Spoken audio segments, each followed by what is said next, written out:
Bienvenidas a Justicia con Faldas. El espacio donde hablamos de justicia, derechos y herramientas que toda mujer debería conocer. Porque saber es poder. Y juntas somos más fuertes. Esto es Justicia con Faldas. Comenzamos.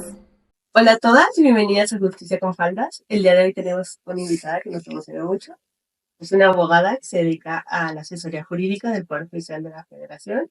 Su nombre es Yasmín Rosales Muñoz. Cuenta con una experiencia de 18 años en el área de asesoría jurídica y además subespecializada por 5 años en asesoría de personas de discapacidad y de vulnerabilidad. Sí, así es. ¿Nos puedes contar un poquito más de ti? Claro. Hola a todas. Es un gusto estar aquí porque les quiero primero decir que una de las cosas que me emocionó mucho de venir aquí fue cuando de repente hablé precisamente con ellas y me mencionaron el texto de un libro que se dice que las mujeres que luchan se encuentran.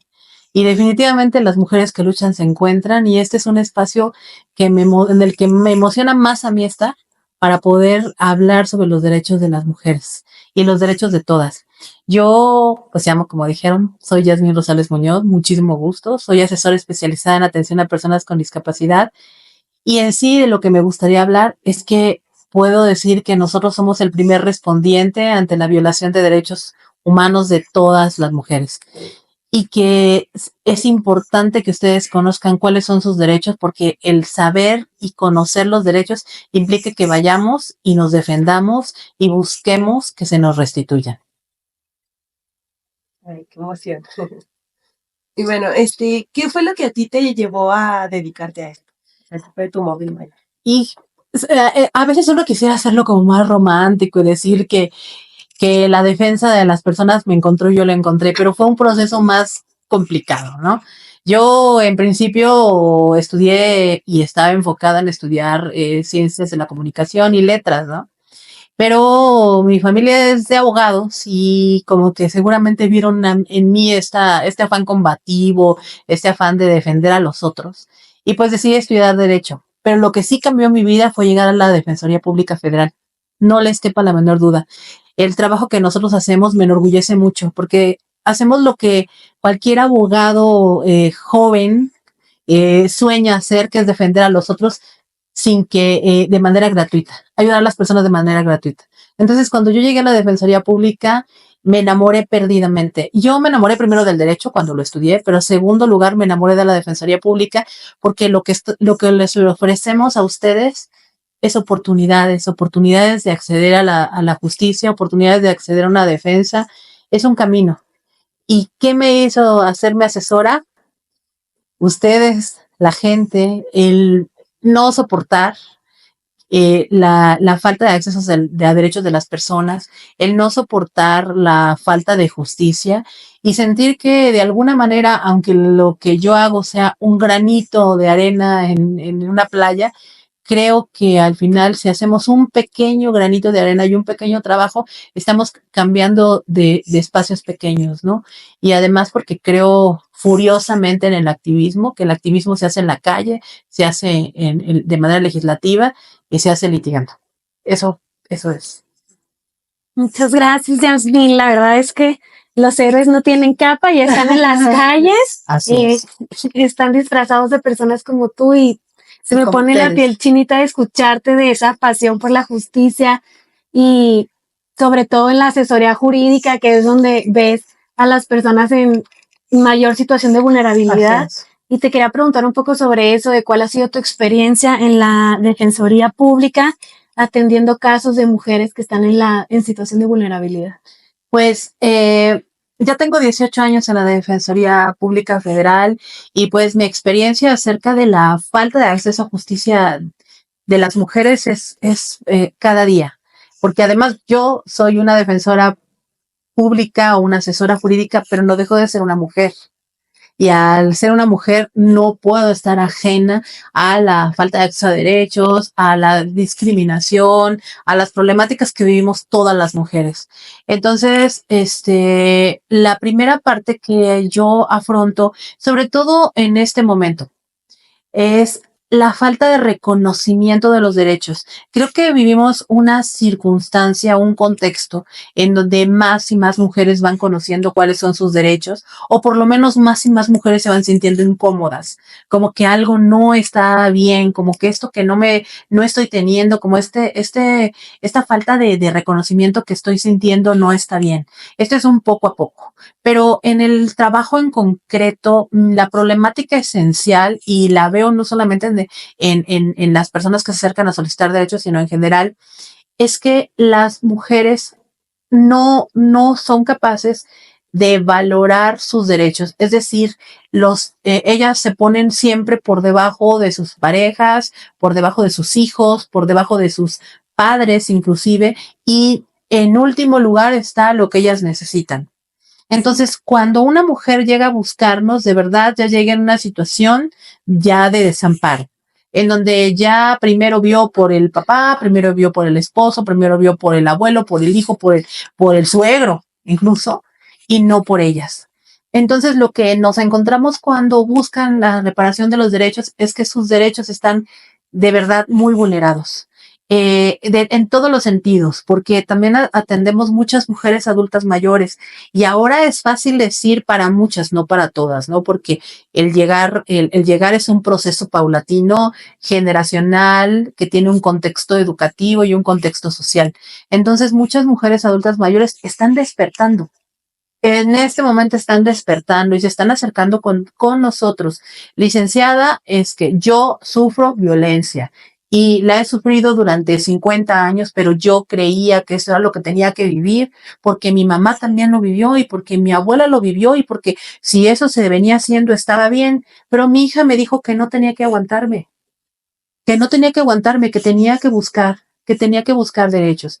Entonces, en el plano práctico, si bien yo atiendo personas en asuntos de carácter administrativo, fiscal, civil, lo cierto es que también veo amparo en materia penal, es decir, y amparo en materia civil, que quiere decir que las personas o las mujeres que vienen en situaciones de vulnerabilidad por cuestiones de un divorcio, por violencia de género, por violencia familiar, sí llegan a nosotros.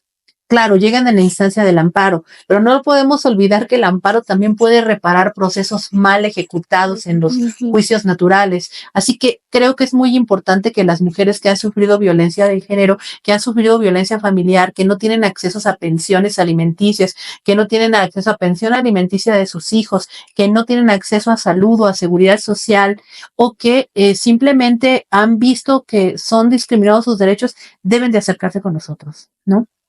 Creo que me desvié de lo que me preguntaron. No, para nada, me encantó tu respuesta, porque sí es cierto que vivimos en un sistema patriarcal en el que también muchas veces no ejercemos nuestros derechos porque creemos que es la cruz que nos tocó cargar. Así es. Porque así lo hizo nuestra mamá, nuestras abuelas, nuestras bisabuelas, y estamos despertando cada vez más en que somos iguales, que merecemos respeto. Y fíjate que son estos espacios que son súper importantes, porque al final lo que también nos está salvando a nosotros las mujeres, aparte de la sororidad, son las redes. Las mujeres necesitamos redes, y no nada más necesitamos las redes de apoyo emocional, que sí las necesitamos, y las de reconocimiento. También necesitamos las redes de mujeres que se dedican a defender los derechos desde otros ámbitos. Necesitamos a las que andan en las calles, necesitamos a las que están legislando, necesitamos a las que están juzgando y necesitamos a las que están defendiendo, porque todas estamos ejerciendo un papel, ¿no? Las que difunden, las que ejercen, las que hablan, las que levantan la voz. Entonces, estos espacios son fundamentales para que las mujeres sepan que al final no están solas en ningún ámbito, que siempre hay un camino al que pueden acceder para mejorar sus vidas, ¿no? Claro. Oye, y obviamente, pues sabemos que no es un camino fácil, ¿no? O sea, debe de haber bastantes piedras en el camino cuando estás tratando de cambiar las cosas y tratando de ayudar. Entonces, para ti, ¿cuáles han sido los mayores desafíos durante el desempeño de tu carrera? Para mí, los mayores desafíos siempre tienen que ver con la falta de políticas públicas y de Estado. Es decir, yo llego a un lugar, yo puedo pelear una pensión, yo puedo pelear un sistema de derechos, pero si no hay una legislación que lo ampare, o sea, nosotros hemos firmado tratados internacionales de derechos increíble de reconocimiento, de búsqueda, pero materialmente son muy pocos los que se han hecho. Ahora, quiero reconocer el trabajo que han hecho las mujeres en estos últimos años y en todos, ¿no? Cada ola feminista tiene mi máximo respeto porque han cumplido con un rol. Pero en cuanto a lo que es legislativo, hay muchas leyes que están por lo menos nombrando los derechos de las mujeres, pero el mayor obstáculo al que yo me enfrento sigue siendo, y es verdad, sigue siendo que no olvidemos que la tarea de juzgar es una tarea humana y los jueces, magistrados y demás no están fuera del patriarcado. El patriarcado es un sistema cultural que nos absorbe a todos y que puedo decir que nosotras mismas somos también sujetas de ese sistema de valores y hemos hecho un esfuerzo por deconstruirnos, pero la deconstrucción no es pareja. Si bien el tema del juzgar con perspectiva de género constituye una obligación para todos los juzgadores, no necesariamente se lleva a cabo. Y me consta en cada uno de los asuntos que yo litigo, porque yo defiendo no solamente mujeres vulnerables, sino madres cuidadoras de niños con discapacidad. No existe un reconocimiento acerca del contexto de discriminación que viven. Entonces, yo presento un caso y cuando yo pido que se juzgue con perspectiva de género, con perspectiva de discapacidad, se confunde la idea de que yo quiero un privilegio sobre algo que ya tengo dado. Lo cierto es que nosotros no tenemos dado nada. Empezamos desde mucho más abajo y no estamos pidiendo un privilegio, sino un equilibrio y un acto de igualdad. Entonces, yo debo de decir que la falta de políticas públicas desde el Estado que armonicen y que visibilicen la importancia de los derechos de las mujeres, como el equilibrio laboral, como menos horas de trabajo, como más oportunidades de poder compatibilizar la crianza con el desarrollo personal, laboral y educativo, así como el poco reconocimiento a los derechos de la salud de la mujer, porque nosotros todos conocemos, es un ejemplo bobo pero real, todos conocemos cómo se siente un infarto en un hombre, pero nadie sabe cómo es un infarto en una mujer y las características son completamente diferentes. Entonces, la difusión de la salud pública también sigue siendo también un tema bastante heteropatriarcal. Las mujeres no saben cómo cuidar su salud. También las condiciones de educación sexual y reproductiva siempre son enfocadas en un factor que está ligado con rol de género y no con un rol de responsabilidad pública y social. Entonces, todo eso se ve reflejado al momento de ejercer justicia. Yo, por ejemplo, en un caso concreto, estaba defendiendo a una estudiante universitaria que fue acosada por un compañero. Y cuando solicitamos que el compañero fuera retirado de las aulas y se logró en la vía natural, él promovió una suspensión y el juzgador se la concedió. El juzgador se la concedió diciendo que la entidad de la escuela era independiente y que tenía sus propias reglas y que con eso no estaba afectando el interés público, porque la violencia que ejercía era en un lugar concreto y no en un lugar público, sin entender que la universidad, además de que es un lugar público, la realidad es que la violencia que se ejerce en cualquier lugar del planeta en contra de una mujer nos afecta a la sociedad entera, ¿no? Entonces, esta perspectiva sumamente heteropatriarcal con la que me enfrenté, no solamente en una suspensión porque peleamos dos, fue lo mismo, solamente el colegiado tuvo que decir basta, hay que darle la suspensión. Pero la perspectiva de ese juzgador para mí es una perspectiva que no es poco habitual, porque creo que también viene cercada por esta nueva también actitud de muchos hombres que creen que defender tus derechos es atacarlos a ellos. ¿Y qué tal que a ellos les pasa algún día, no? Exacto. ¿Qué tal que a ellos les pasa algún día y a mí me niegan la suspensión solo porque son hombres, ¿no? Por como ellos dicen. Y es el mismo club de Toby. Es el que mismo. Se siguen protegiendo, de que se sienten identificados, tal vez hasta tienen cierta empatía. Sí. Que nos pasa a nosotras como mujeres. Claro. Pero al final, pues. Entonces, en tu experiencia, ¿sí has visto diferencia de cuando resuelve un juez hombre a una jueza mujer? Eso es algo que me duele mucho decir. Dilo, estás en un lugar. Me duele mucho decir, pero las mujeres también somos misóginas. Y yo creo que es importantísimo que nos reconozcamos también desde ese lugar. Ujú. Yo también un tiempo dije, bueno, la perspectiva de una mujer siempre va a ser más reparadora. En muchísimos casos, por supuesto.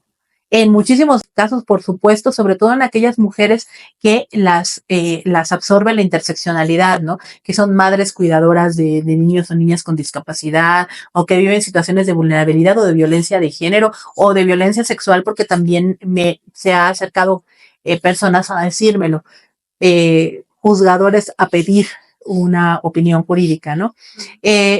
Pero vamos a ser muy realistas. Los sistemas culturales nos abarcan a todos. Mujeres juezas también. Y hay mujeres juezas que no quieren salirse de ese rol y ser juzgadas como, no quieren ser juzgadas como feministas, como si eso fuera una leyenda, como si eso fuera una letra escarlata y no un orgullo, ¿no? El orgullo de saber que estás, no deconstruyendo las cosas a favor de un género, estás deconstruyendo las cosas a favor de tus hijos, de la sociedad, porque una sociedad igualitaria le hace bien a todos, no nada más a las mujeres, le hace bien a los hombres, le hace bien a los niños, le hace bien a todos, ¿no? Pero debo de reconocer, no necesariamente las mujeres, por ser mujeres, son juzgadoras más influyentes, que también quiero reconocer a muchas de nuestras juzgadoras que han dado, que así han hecho transformaciones conscientes. Eso es una realidad.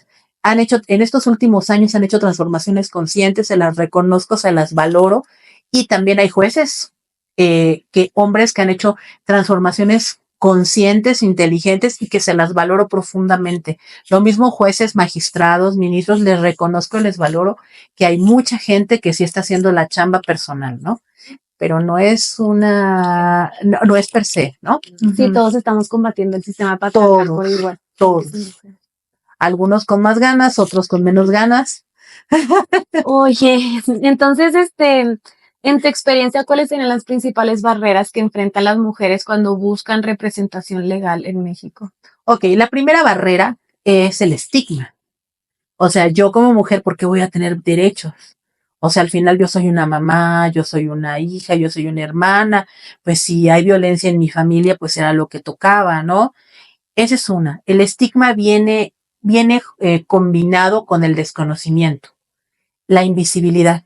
Por eso me parece que uno de los derechos humanos que debemos de rescatar es el derecho a la visibilidad. Las mujeres no nos consideramos válidas de ser visibles de manera automática.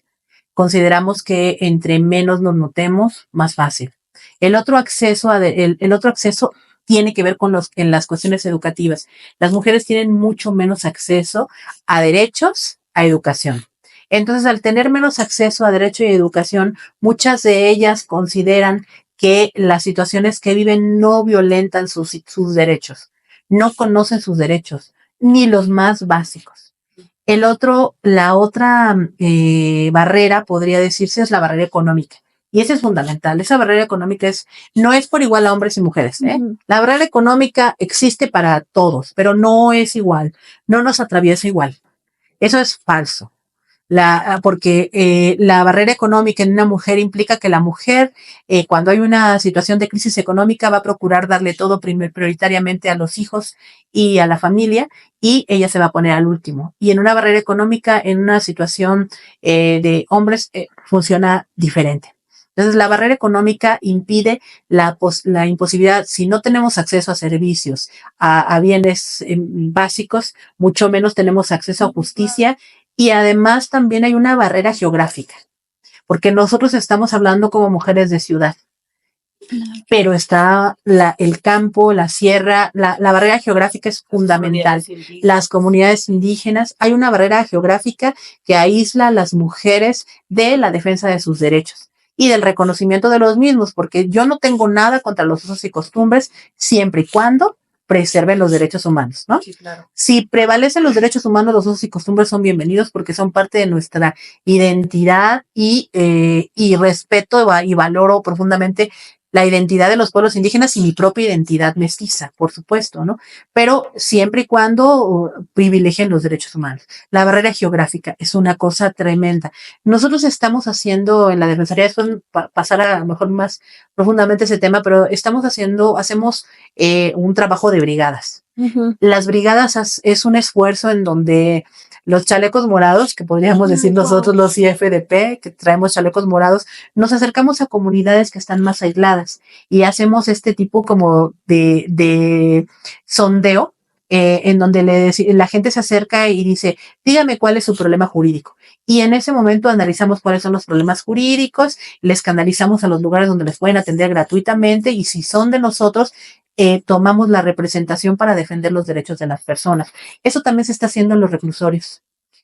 También se van a hacer visitas, aparte de las visitas carcelarias que hacen las defensoras, también se van a hacer brigadas en donde se les dice a las personas internas, porque seguramente algunas tendrán algún problema, que si suspensiones, que si sus hijos, que si, etcétera, cosas que no han podido atender a lo mejor por estar en el resguardo de las autoridades, y también la defensoría entra a jugar un papel para acercar la defensa. El tema geográfico es fundamental. Y eso que comentas, puede inscribirse la gente como voluntario, es algo exclusivo de la Defensoría. Es algo exclusivo de la Defensoría por una razón.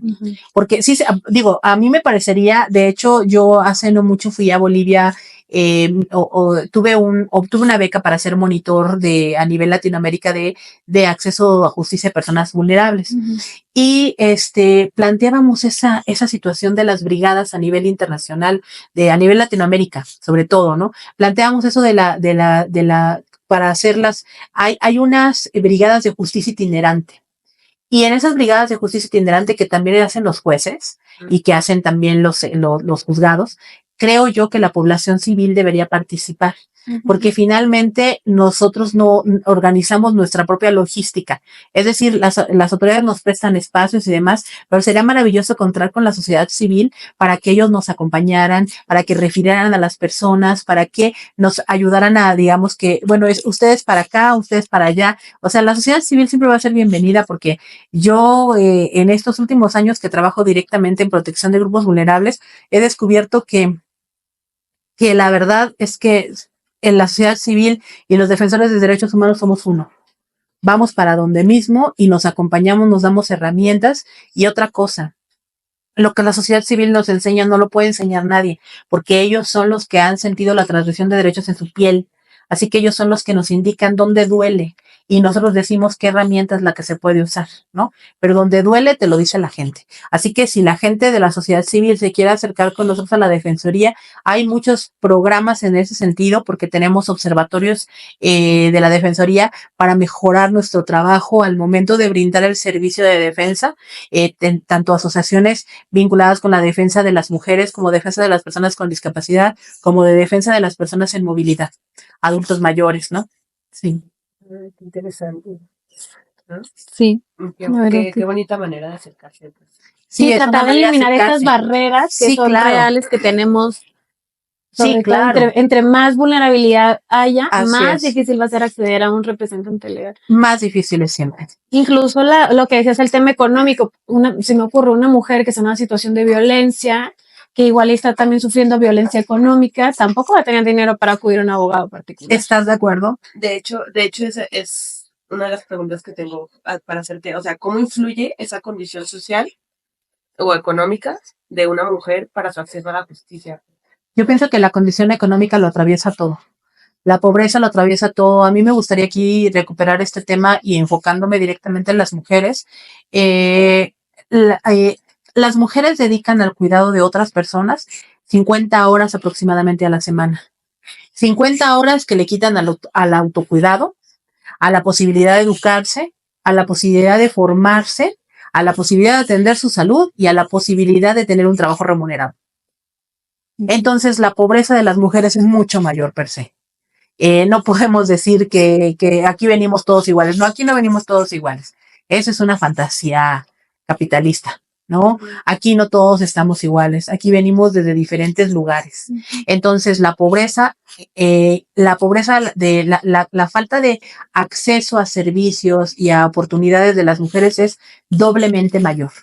Y como es doblemente mayor, el tema económico influye poderosamente por la barrera geográfica, porque pues para pagar un camión a 4 horas donde está mi primer acceso a justicia, tengo que quitarme lo de la comida del día de mis hijos y eso no lo voy a hacer. Prefiero aguantar una situación difícil más tiempo que ellos se queden sin comer, por ejemplo. Por otro lado, las mujeres siempre solemos decir todas. Luego, ahorita lo más importante es que mi familia esté bien, ahorita lo más importante es que, o sea, siempre vamos a encontrar como un pretexto para ponernos al último. Pero bueno, la barrera económica, ¿qué cosas tiene?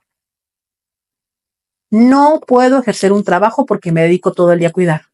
No tengo seguridad social porque el trabajo de cuidado no tiene seguridad social. No tengo acceso a justicia porque todos tenemos la idea de que tenemos que pagar un abogado porque la defensoría pública o la defensa pública es tardada, es lenta, es negligente, porque nadie nos va a atender, porque nadie nos va a hacer caso. Y quinto, ¿para qué? Mejor me lo ahorro. Mejor me lo ahorro porque si de por sí no tengo nada y si tengo que gastar, ¿para qué voy? Y sin embargo, lo cierto es que una defensa jurídica adecuada y gratuita puede, lejos de ser un menoscabo en tus finanzas, puede significar algo diferente, puede obtenerte la pensión que tenías pendiente, puede mejorar tu situación económica, puedes tener un derecho que tenías perdido. Y es que en general el tema de qué más se acerca las personas a buscar es recuperar sus servicios médicos y sus servicios de pensiones de todo tipo, ¿no? El factor económico es parte de la interseccionalidad, es la vulnerabilidad de las mujeres viene absolutamente mezclada a la falta de acceso de derechos. La falta de acceso a derechos implica que como no pude tener la oportunidad de tener acceso a la educación y de tener acceso a una situación de mayor crecimiento, entonces tampoco conozco cuáles son mis derechos, tampoco sé que siquiera los tengo. Y tampoco creo que valga la pena pelearlos, porque ¿quién me dijo que valía la pena pelearlos? ¿No? Y pudiéndoles cambiar la vida. Pudiéndoles cambiar la vida. Radicalmente. Radicalmente. En todos los sentidos, ¿no? Sí. Híjole, sí. ¿Y tú has notado cómo el sistema de justicia, o sea, si hay una diferencia en la trata del sistema de justicia cuando comparecen hombres a cuando comparecen mujeres? Ya que la mujer ya se atrevió a buscar justicia. Aquí es un tema que también se vuelve espinoso. Ujú. Y es un tema que se vuelve espinoso por muchas situaciones.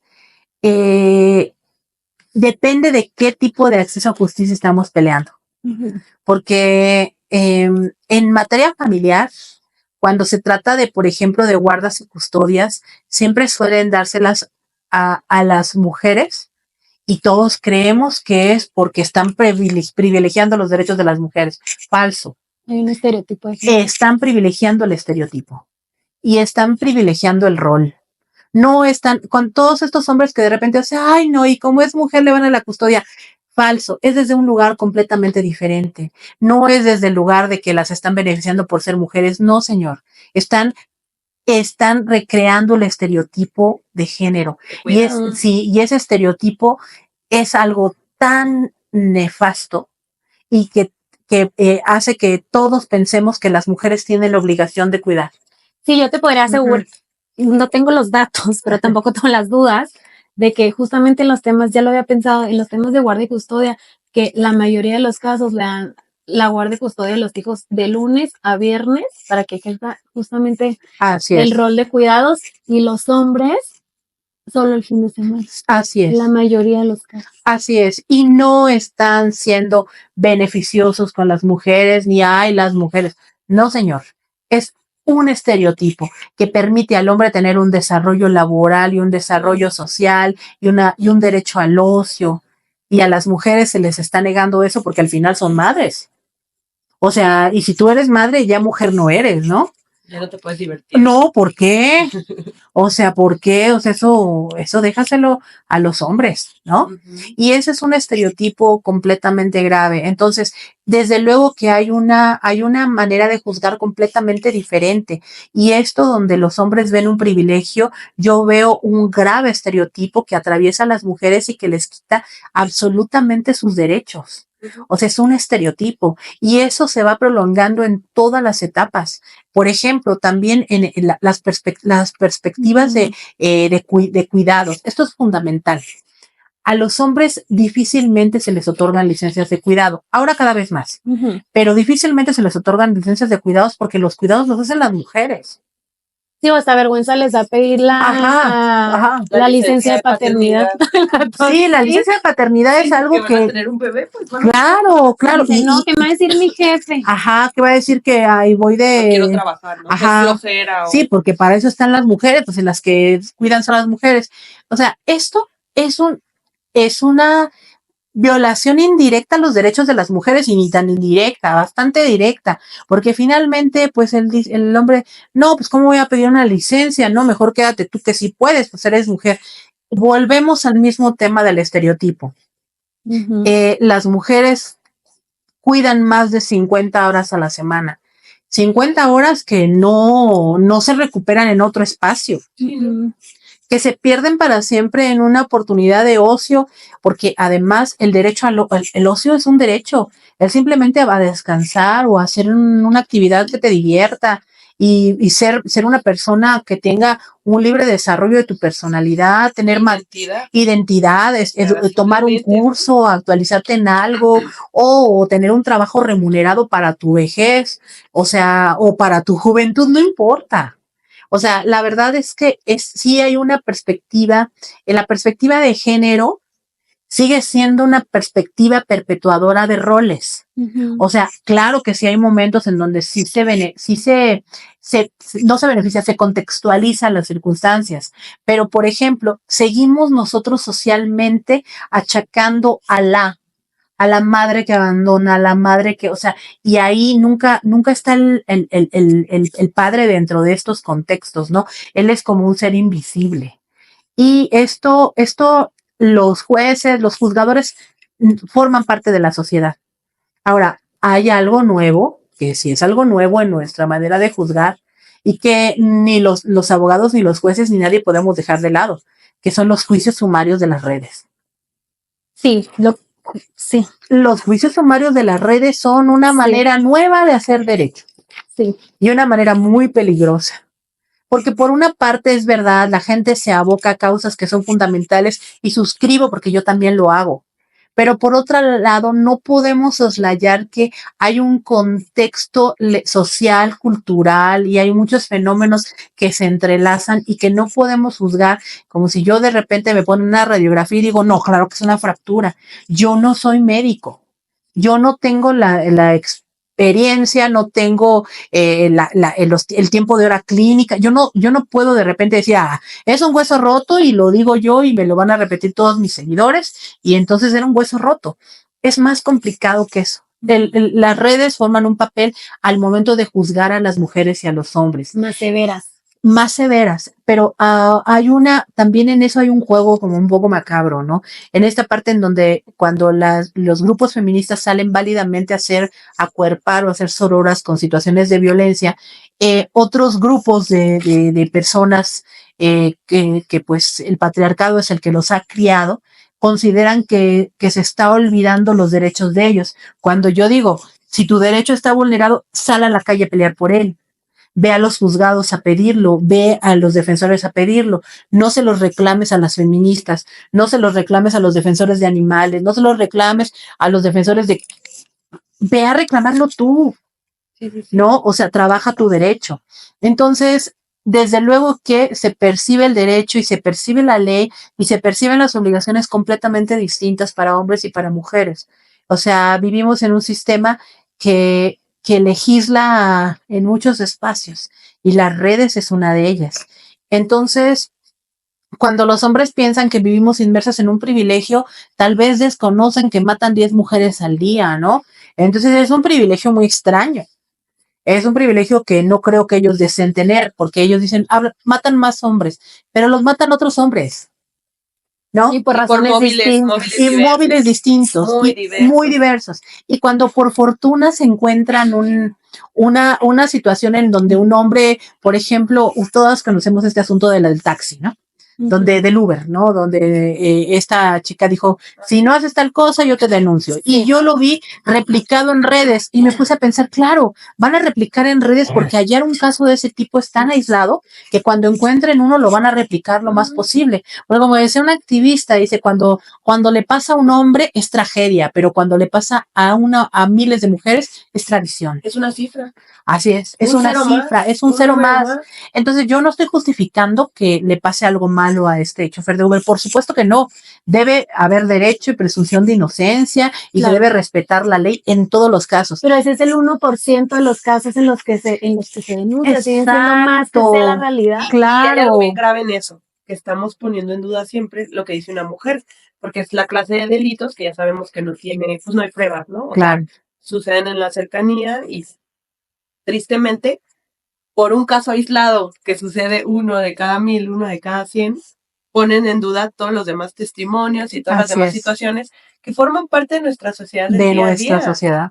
Entonces dices, qué triste que estás, o sea, sí, no dudo que pase y que grave lo que hizo esa mujer con ese chofer del Uber. Claro. Y la verdad, qué bueno que ese hombre sí era educado. Claro, qué bueno. Porque también pudo haber acabado muy feo, ¿no? Sí. Esa historia, que era muy probable por la cantidad de violencia que vivimos las mujeres. Sí, exacto. Y todo el tiempo, yo creo que todas nos vamos a sentir identificadas. Todo el tiempo estamos recibiendo diferentes signos de violencia. Total. De nuestros jefes, de nuestros compañeros, en la calle, de nuestra familia, de la calle, de nuestros amigos, que incluso es de una violencia. Parejas. Claro, y es una violencia muy minimizada, que bueno, o sea, el violentómetro nos va diciendo cómo va escalando cada vez. Y a mí sí me gustaría preguntarte, ¿cuál es la efectividad de esta protección legal de las mujeres que buscan salir de una situación de violencia? Es una pregunta compleja, ¿no? Porque creo yo que el hecho de levantar la voz y presentar una denuncia y presentar un juicio y un medio de defensa, perdónenme, pero sí hace la diferencia. Porque yo puedo creer que muchas personas dicen, es que yo denuncié, pero no funcionó. A ver. Sí, hay mucha impunidad. Hay mucha impunidad. Vivimos una alta situación de impunidad toda Latinoamérica. Eso yo nunca lo voy a soslayar ni voy a querer vender espejitos. Hay impunidad, pero si nosotras no por lo menos señalamos cuál es la existencia del delito, entonces va a haber mucha más impunidad. Yo sé que es muy difícil de repente decir tu carga con la denuncia, porque denunciar situaciones que involucran también tu sexualidad o tu tranquilidad emocional es muy complicado, pero no podemos seguir perpetuando el sistema. La efectividad llega. No, la efectividad no es un 100%, no es un 90%, no es un 80%, es menor. Pero la manera que tenemos para acrecentar la efectividad es que se denuncie, es que se acerquen a las autoridades correspondientes, es que finalmente se acerquen con las defensoras, se acerquen con las activistas. Las activistas, no, la gente que se dedica al activismo no es perfecta, somos seres humanos.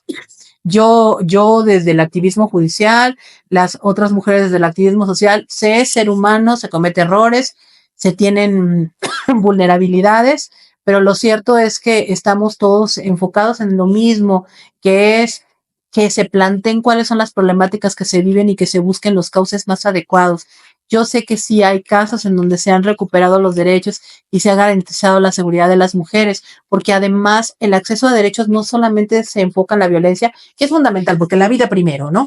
O sea, pero también hablemos de los derechos de guardia y custodia, sí, pero desde otro lugar. Hablemos del derecho al cuidado, pero que sea remunerado. Hablemos del derecho a la salud, hablemos del derecho al aborto, hablemos del derecho a garantizar nuestro ocio, de nuestra privacidad, nuestra intimidad. Hay muchos derechos de los que podemos trabajar y es un conjunto de necesidades que se van construyendo poco a poco, pero la única manera de cambiar las cosas es levantando la voz. De hecho, yo comentaba en otro episodio, justo en este tema de la efectividad de la protección judicial al querer salir de una situación de violencia, también implica mucho de a dónde vas. Sí. Yo, que estoy en materia civil, sí veo que hay una mayor efectividad de las medidas cautelares que te puede dictar un juez familiar que tener que acudir al Ministerio Público. Sí, claro. O sea, las medidas cautelares cumplen un rol importante, y y fundamental. O sea, yo creo que sí, las medidas cautelares tienen tienen sus problemas, pero tienen muchos beneficios, ¿no? Definitivamente yo creo que se tiene que hacer ambas vías, ¿no? Creo que sí es importante que el juez de lo familiar dicte las medidas precautorias, pero también considero que es importante que se lleven a cabo las denuncias, ¿no? Porque finalmente sí, en paralelo, porque la defensa que puede brindar una es complementaria de la otra y es fundamental que se lleve a cabo la persecución de los delitos, porque si no, esto es impune y reiterativo. Ahora entiendo el miedo. Si vemos mujeres que han tenido relaciones con hombres poderosos y tener el miedo de las relaciones, es un país y es una Latinoamérica, sistema, ¿no? es un sistema complicado. Sí. Revictimizante. Esa es una palabra fundamental. El problema de nadie quiere ir a denunciar porque cuando denuncias te revictimizan. Y la sociedad, ¿no? La sociedad te juzga la sociedad de que porque le quieres destruir la vida a X sujeto. Sí.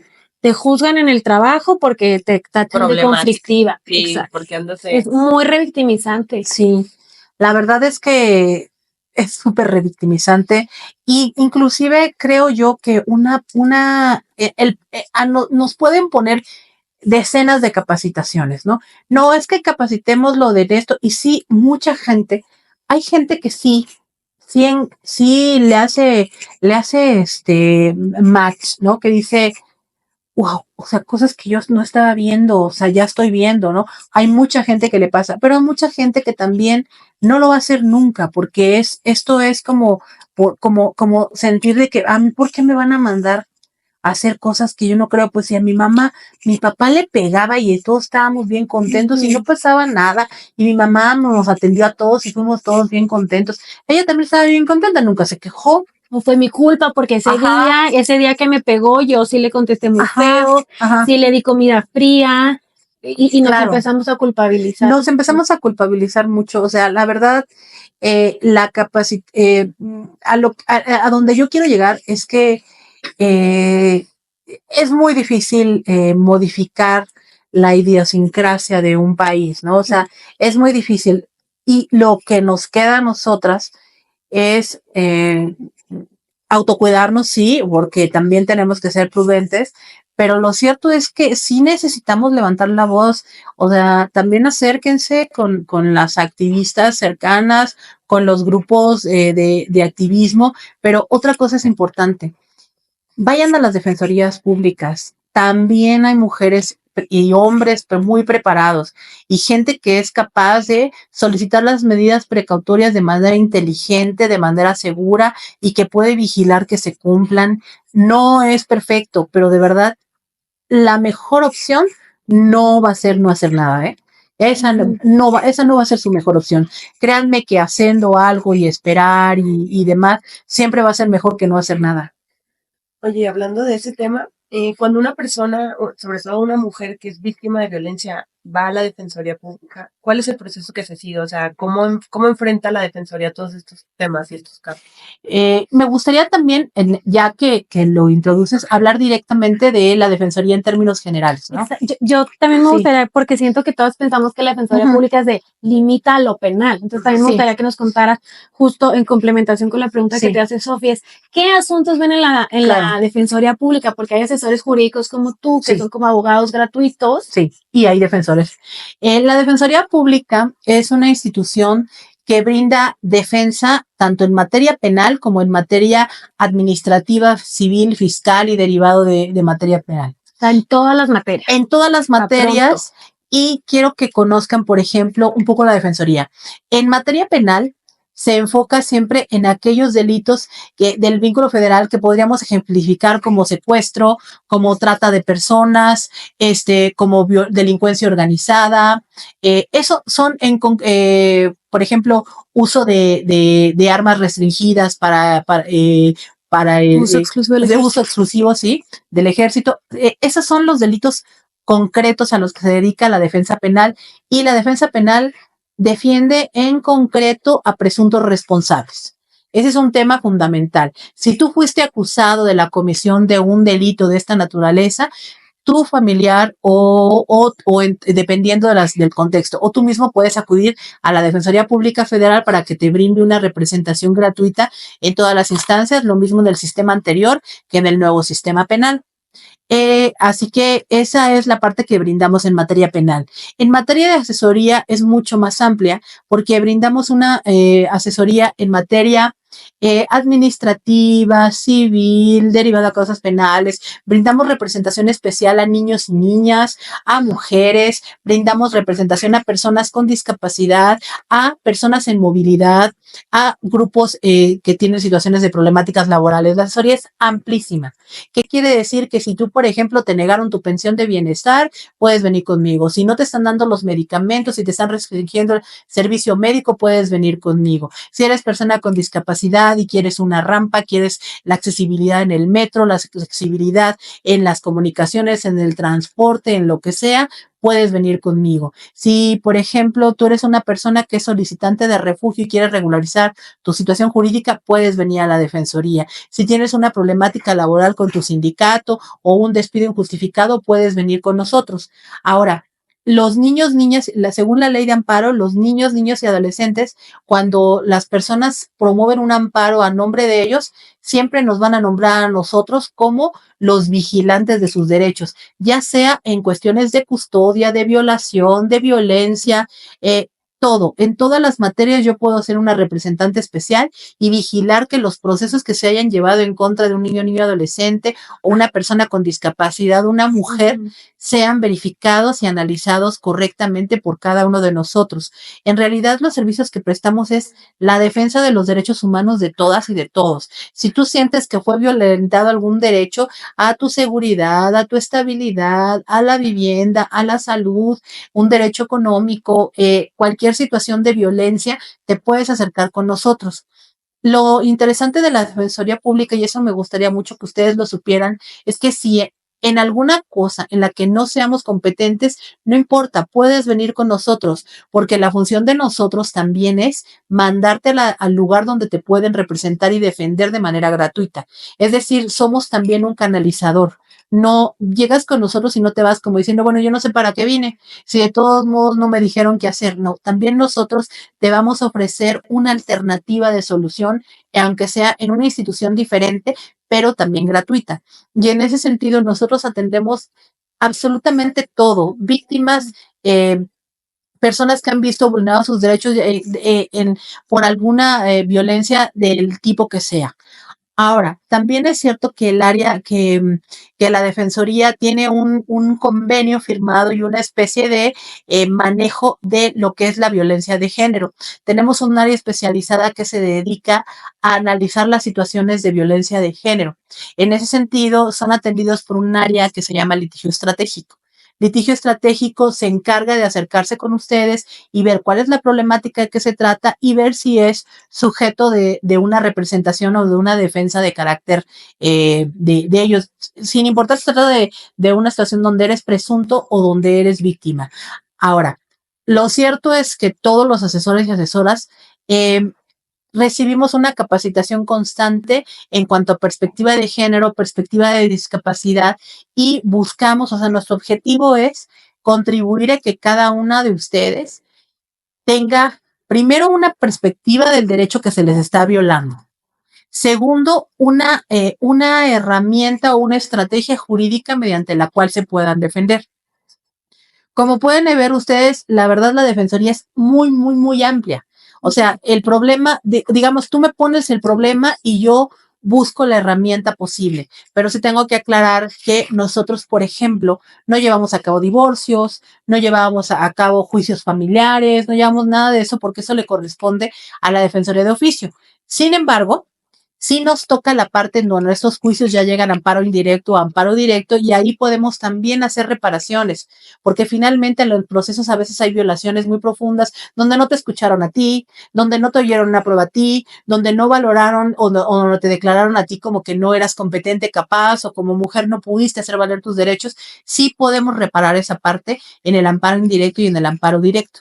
Entonces, es una oportunidad importante porque nuestro ejercicio diario es hacer el gran esfuerzo por no revictimizar, por permitirte porque lo que brindamos nosotros más que defensa jurídica es acompañamiento jurídico.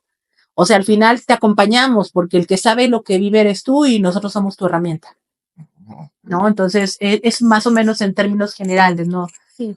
Creo que la palabra asesora jurídica incluso está mal empleada, deberían de llamarse diferentes porque se pueden confundir con que solamente les vas a dar una asesoría, pero no, Claro. brindan todo ese acompañamiento, Todo. canalizan con quien sí es, defienden los derechos, o sea, litigan todo y de respecto a todas las materias. Si no te quieren dar la vacuna, así pueden asistir a la Defensoría Pública y litigan eso vía amparo. Eso es padrísimo. Sí, o sea, pero qué bueno que lo comentas porque esa parte es fundamental. O sea, sí es cierto, no deberíamos llamarnos asesores, deberíamos llamarnos de otra manera, sí, porque finalmente litigantes gratuitos, porque es verdad, nosotros hacemos desde tu derecho de petición hasta tu juicio contencioso, tu amparo directo, tu amparo indirecto, podemos pedir también, podemos presentar el escrito en la Comisión Interamericana, podemos ir al Comité de Discapacidad, o sea, litigamos ante las instancias locales y ante instancias internacionales. Y esto es completamente cierto. Yo quiero comentarles que, por ejemplo, a mí me tocó estar al frente en la época de la pandemia, de la falta de vacunación de los niños con discapacidad y promovimos no 10, no 20, decenas de amparos y logramos que todos los niños con discapacidad recibieran sus vacunas y también me ha tocado estar al frente de situaciones como nosotros lo que buscamos no es tanto que tener el caso paradigmático de la corte, sino recuperar tu derecho, porque el derecho que tú tienes vulnerado no es chiquito, es importante porque es tuyo, ¿no? Ay, sí. Oye, ¿y hay alguna limitante o ustedes le dan atención a toda la población en general? Hay una limitante en cuanto a salarios mínimos, pero la verdad es muy alta. O sea, la cantidad de salarios mínimos, estamos hablando de un tope que es simbólico en términos generales porque son como 90,000 pesos, pero independientemente de eso, quiero que sepan que cuando se trata de una persona con discapacidad o vives en una situación de vulnerabilidad o de violencia, evidentemente esos topes son anecdóticos, ¿no? No se le puede negar, ¿no? Lo único que sí es que sí, en cuestiones de competencia, si no somos competentes, no podemos brindar, o sea, pero no podemos, canalizamos, no podemos invadir una competencia, pero te mandamos a donde sí. ¿Y cómo pueden acudir contigo estas personas que nos están oyendo que dicen, bueno, a mí me interesa recibir asesoría jurídica? ¿A dónde tienen que ir? Lo interesante de la Defensoría Pública es que está en todo el país.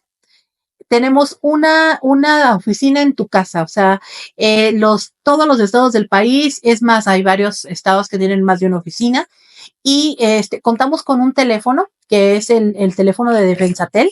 Sí, aquí lo tengo, es 800-224-2426. Así es, en ese teléfono se les atiende a nivel nacional, llenan, me parece, un formulario, se les atiende y se les canaliza con un asesor, con defensor telefónicamente, pero también hay una sede en cada uno de los estados. Entonces tienen que salir de su casa, pueden marcar por teléfono y ahí mismo los canalizan. Ahí mismo los canalizan y en Ciudad de México nos encontramos en Bucareli 22, zona centro, y ahí pueden acudir y ahí nos encontramos y pues la verdad es que dense esta oportunidad porque la verdad es que las mujeres somos maravillosas, somos peleonas, tenemos muchas ganas de obtener nuestros derechos y sé que si ustedes se acercan con nosotros van a encontrar una perspectiva diferente porque para mí sí es importante decir que no están solas, no estamos solas, porque en algún momento todas vamos a necesitar de todas y esta defensoría de verdad sí está pensando también en ustedes porque habemos muchas mujeres que también tenemos ganas de transformar las cosas.